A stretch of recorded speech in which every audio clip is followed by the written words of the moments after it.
Joining us now, retired Army Major, House Foreign Affairs Committee member, and House Homeland Security Committee member, Congressman Mark Green. Congressman, it's great to have you on the program today to delve into this horrific situation.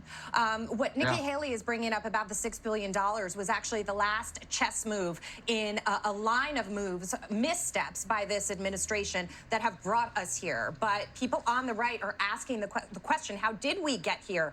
And all signs point back to President Biden, lifting sanctions on Iran, not enforcing policy, wanting to get back into that nuclear deal, the botched withdrawal from Afghanistan that unleashed the Taliban in the region, letting Russia invade Ukraine without trying any diplomatic solution, giving the world the message that you can essentially do whatever it is that you want to do. Yes, we're backing them with money, but at some point we may run out of money. That's not sustainable. And so here we are, this moment in time in history where Hamas has taken advantage of the chaos that the president has caused.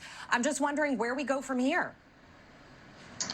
What we've got to do is reverse course at the White House, and hopefully they'll get educated that bad people, are going to do bad things. They want to make friends with the Ayatollahs. They want to make friends with people who want to hurt America and hurt Israel. And hopefully this has opened their eyes. For them to suggest that the $6 billion didn't make a difference shows that perhaps they haven't learned their lesson yet. And I agree with you 100%.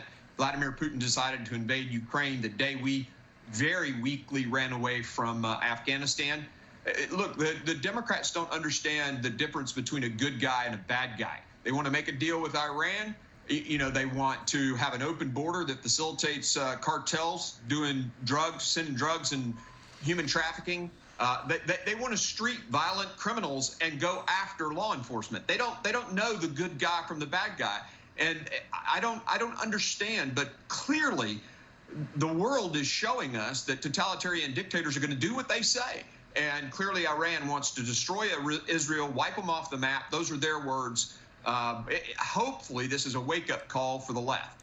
Congressman, can Congress slap new sanctions on Iran? Is there enough impetus there across the aisle and with the president to finally get serious about the economic engine of all of this?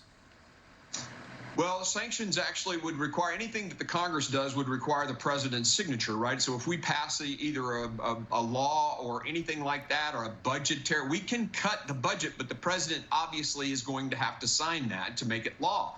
So this all kind of goes back to this administration and their unwillingness to hold the Iranians accountable. We've been at war with Iran since 1979. And their theocracy, you can even read their constitution. It's very clear, world dominance for Islam. They just don't get it. Again, hopefully they will. But those sanctions are essential to shutting down. Maximum pressure is the right, strategy to take here.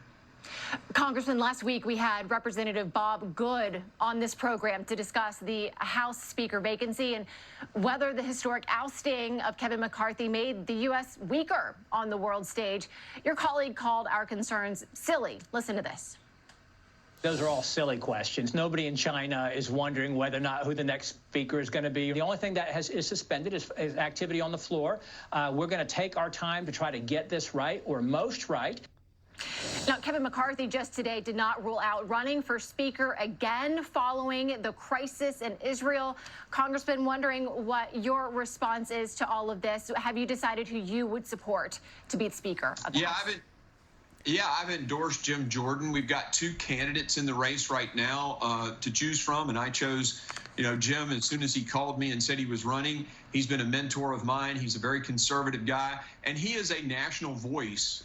People know him all over the country. He'll be able to take the Republican vision for America to America, and that's what we need in a leader, and I think Jim is the guy to do that. Congressman, thank you very much for your time and your perspective today. We're grateful. Have a great day.